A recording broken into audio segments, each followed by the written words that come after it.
So perhaps the most challenging command in all of Scripture is to be holy as God is holy, but the second most difficult command must be pray without ceasing.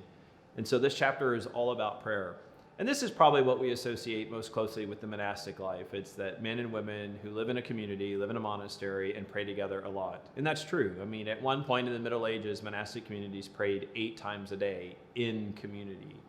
And they used the Psalms as their prayer book.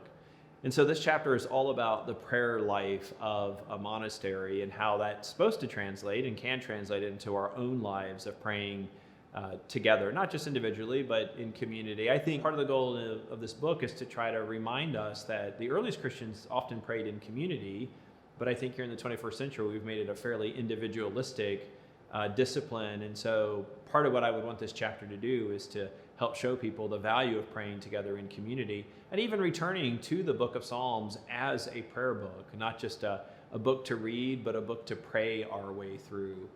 Just like the early monks did. So this chapter is just getting at the centrality of prayer for us as Christians and how we need to be both praying individually, but also I think in today's world to recover the sense of communal prayer, the importance of praying with other Christians, and not just in the general sense that as I pray, I'm praying with the church, but in the specific sense of gathering together as local communities of different sorts, whether that's a church community or small group community that may be church related or not church related, and to make prayer a regular part of that.